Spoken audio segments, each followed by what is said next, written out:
Between Grand Prix Las Vegas, the release of Commander 2019, and the anticipated updates to the modern ban list, it was a wild week, as players of all types try to catch up with or get ahead of the current trends.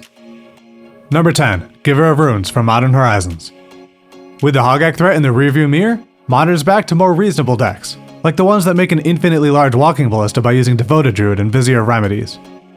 Giver of Runes is a great opening turn play, which then protects your creature-based combo. Against removal-heavy threats, she can even be tutored up with Ranger Captain of Eos, or fed into Eldritch Evolution to find your other key pieces. The modern version of Mom is also seeing play in some Legacy Death and Taxes lists, where she stands beside Thalia, Guardian of Thraben, Phyrexian Revoker, and Sanctum Prelate. Your opponent will struggle to be able to cast their own spells, and even when they do, Giver of Runes makes them unlikely to hit their intended target. Number 9. The set of all 4 decks from Commander 2019. It's hard to pick a favorite out of the new legendary creatures and themes included in this year's pre-coms, so many players seem to be scooping up all of them.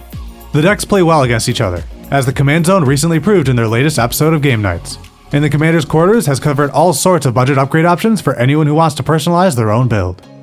Kuruk, Son of Yawgmoth, is currently the most valuable of the 400 cards, but Dockside Extortionist is in a close second place, and there could be plenty of other options just waiting for their chance to shine. Number 8. Mystic Forge from Core Set 2020. 2 copies of Eldrazi made it into the top 8 at GP Vegas, each giving a sideboard slot to Mystic Forge. The artifact effectively doubles the number of cards you see each turn, and with 16 colorless creatures, 5 colorless planeswalkers, and another dozen or so colorless spells, you're almost always able to play something off the top of your deck.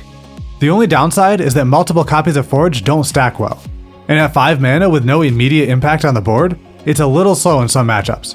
But when this card is hot, it's hot, making it a likely member of our top 10 for a little while longer. Number 7. Legion's End from Core Set 2020. Standard is dominated by 2 decks at the moment. Bant decks leaning on Scapeshift to create an army of zombie tokens with Field of the Dead, and white-black vampire decks that use Sorin Imperious Bloodlord to quickly play a swarm of aggressive attackers. The vampire deck has taken to including Legion's End as their weapon of choice against the zombies. Able to wipe out all of them for just a single card, a well-timed Legion's End is often game over for the Scapeshift deck. And it's not even a dead card in the mirror match. Against other vampire decks, removing key cards like Adanto Vanguard or Legion Lieutenant can open a path for your own attackers to break through. Sometimes it's a one-sided board wipe, other times it's a slower, cheaper murder, but you're almost always going to be happy to see Legion's End showing up in your draw step. Number 6. ElvishReclaimer from Core Set 2020. Standard isn't the only format feeling the impact of this year's core set. Legacy has also picked up some new tools, like this elf, who gives decks built around Dark Depths another way of searching up their winning land. The goal is to get Dark Depths in play, and then drop a Vampire Hexmage to immediately thaw it out. ElvishReclaimer helps speed things along by letting you get the Frozen Monstrosity out of your deck, acting as a redundant copy of the crop rotation effect.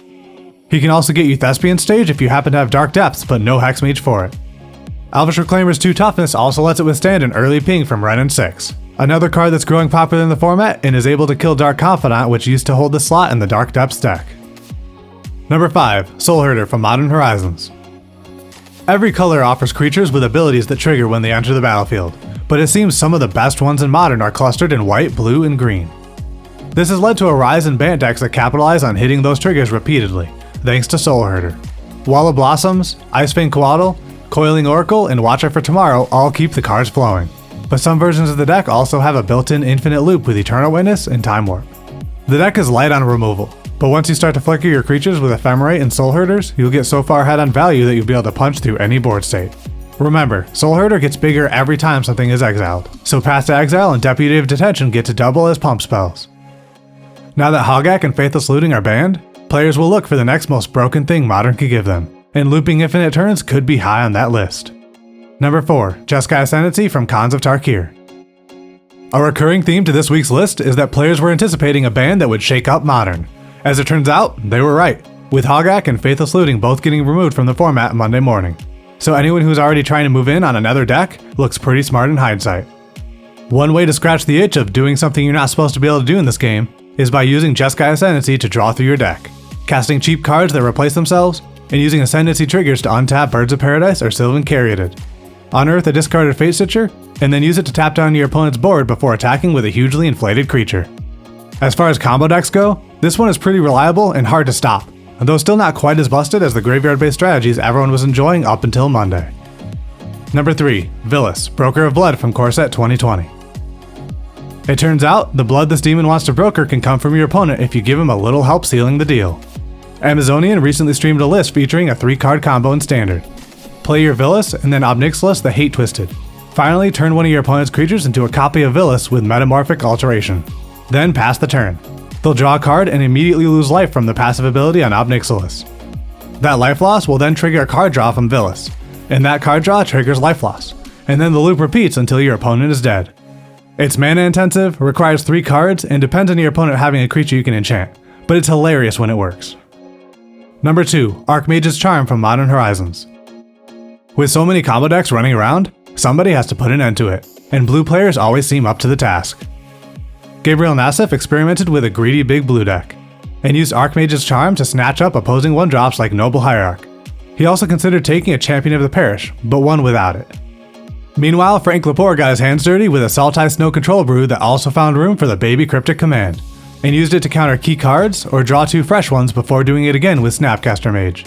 All 3 modes on this charm are useful, so as control decks continue to refine themselves in response to Monday's format changes, we might see this triple blue instant make itself at home among our weekly top sellers.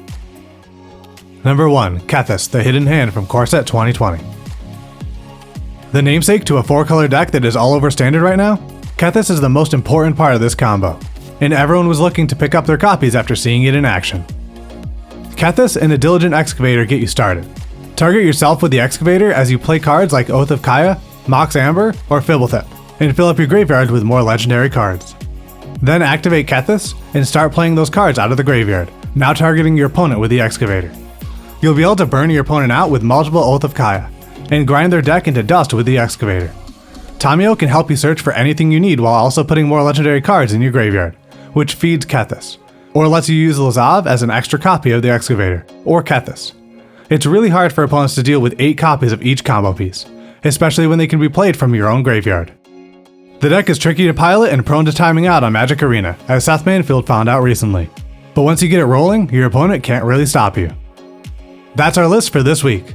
Based on Monday's update to the banned and restricted list, I've got some thoughts on what will make the list for next week, but I want to hear your predictions in the comments first. Let me know what card you expect to see crack the top 10, then subscribe to the channel to keep up with future lists.